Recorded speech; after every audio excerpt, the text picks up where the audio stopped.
He's mostly a risk hitter. He hits at the last second, and when you think the ball is past him, he will hit the ball quick. Rather catch his glove. Oh, yeah, and I mean, he'll hit it hard.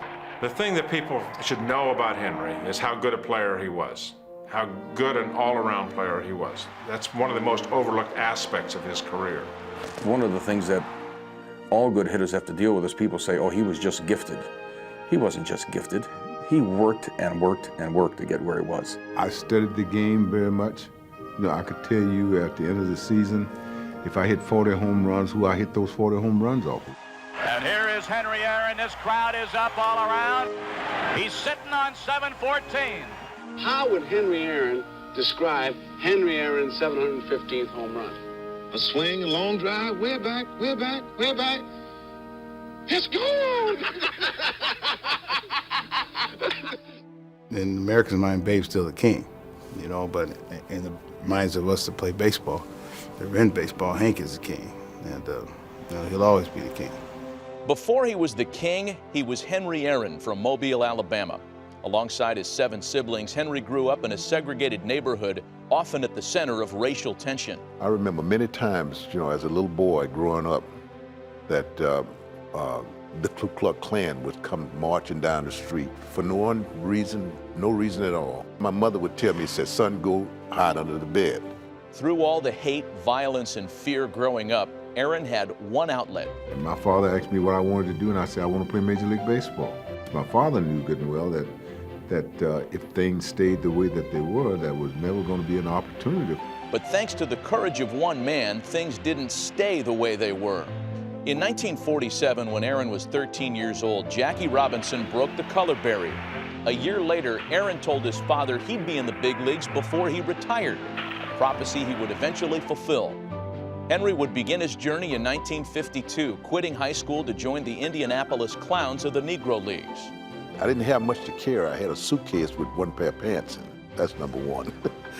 And I had $2 in my pocket, so I had to make sure that I spent it very wisely. The Milwaukee Braves spent their money wisely, purchasing Aaron from the Clowns for $10,000. In 1953, he played for the Braves' minor league affiliate in Jacksonville, one of the first integrated teams in the Southern League. We were not able to stay with our teammates. We wasn't able to change clothes in some of the ballparks with our teammates. You realized that they were not right, but by the same token, you felt like you had to do them in order to make things better for someone else who was coming behind. The backdrop of social injustice did not deter Aaron from excelling on the field. He won the league MVP award, earning him an invite to Braves spring training the following year. That spring, all Hank wanted was a fair shot. Just given the chance to do the same thing that they were afforded the freedom to do, then if I fail, then you can let me go, but just give me the opportunity.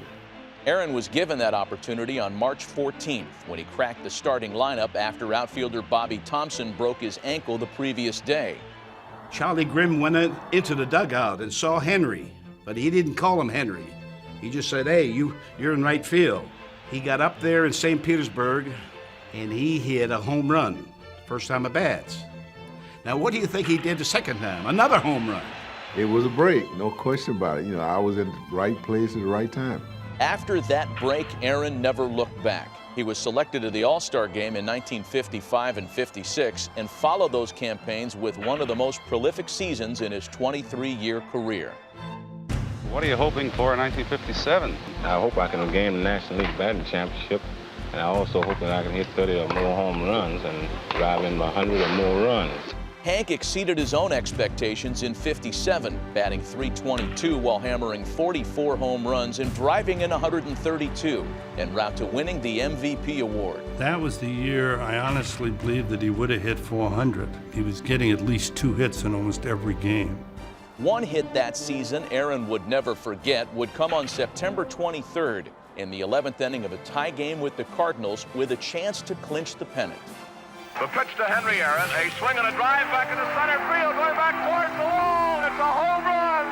The Braves are the champions of the National League. I dreamed about that. I used to think about, boy, wouldn't it be nice for you to hit a pennant clinching or tie-breaking home run and skip around the bases, you know? It was a tremendous moment for me. The blast propelled the Braves to a meeting with the defending champion Yankees in the Fall Classic, a stage to no one's surprise, Aaron excelled. Aaron rockets a terrific drive, 430 feet into the bullpen in left center. To that blast, third homer of the series for Aaron. The Braves won the World Series in 7 games. Aaron batted .393 and drove in 7 runs, helping him draw adoration from fans and respect from peers. I think the best hitter maybe right now that we're talking is Henry Aaron right now in baseball. I think he's able to wait and keep his hands back and swing real quick at the ball. Aaron was consistently great for 2 decades, making the All-Star game every year from 1955 to 1975. He would belt 30 or more home runs in 15 different seasons and was a .300 hitter in 14 different years. But for those who played with and against Hank, he was much more than a great slugger. A lot of things wasn't recognized that Aaron did because he did it with such ease. Think about how many hits he had. 3,700 and some odd hits, right? Close to 3,800. You take away the 755 home runs he hit, and he still got 3,000 hits. Aaron hit at least 40 home runs in 8 seasons, and by the end of 1973, he had 713 career home runs, just 1 shy of Babe Ruth's revered record, a record some people did not want him to break. And I got millions and millions of pieces of mail from people that were resentful simply because of the fact that who I was, and they just was not ready for a black man to break that record. I mean, he showed us the hate mail, yeah. Some of it was nasty. Some of it was just way nasty. It wasn't all from the South either. It was from all over the country. Probably half of them were illegitimate, but one could be for real, and that would be the end. Through it all, Henry Aaron persevered. His pursuit of baseball's most cherished record continued, and on opening day of 1974, he took his place alongside Babe Ruth. 3-1 pitch. There's a drive into left field. That ball is going, and out of here. Henry Aaron has just tied Babe Ruth in the all-time home run parade. The record they said that couldn't be reached has just been reached by Henry Aaron. 4 days later, Aaron and the Braves headed home to Atlanta. Hit it for me, Hank. Hit it my way.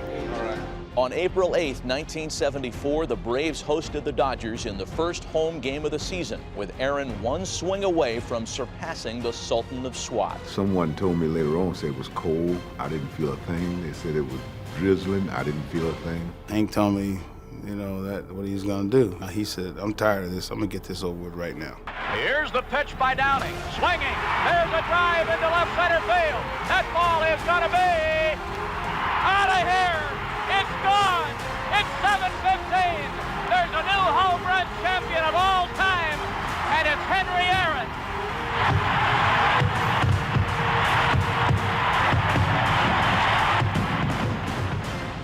Thought about you come a long ways, baby. You know, I mean, it's from Mobile, Alabama, all the way to breaking one of the most prestigious records in baseball. You know, I feel very proud of myself. I don't know how my mother ever got out of the stand, but I guess she was bent on being out there, you know, which was fine with me, but she gave me the biggest, tightest hug I ever had in my life. I don't know how I got loose. He had tears on his cheek and tears in his eyes, and I remember being stunned. I said, Henry Aaron is crying. What a marvelous moment for baseball. What a marvelous moment for Atlanta and the state of Georgia. What a marvelous moment for the country and the world. A black man is getting a standing ovation in the Deep South for breaking a record of an all-time baseball idol. I just thank God it's all over with. Thank you very much. At the time he called it quits, Aaron was second all-time in runs and hits and had more home runs, RBIs, and total bases than anyone who ever played the game, a tribute to the remarkable quality and consistency of his career. The way to fame is like the way to heaven, through much tribulations. It had been for me, to quote a very popular song, a long and winding road. He was a pillar of strength, and if anybody, black, white, red, or Technicolor has a problem, you can look at Henry Aaron and say, look at the strength he had. I think that people can look at me and say, you know, He was a great baseball player, but he was even a greater human being.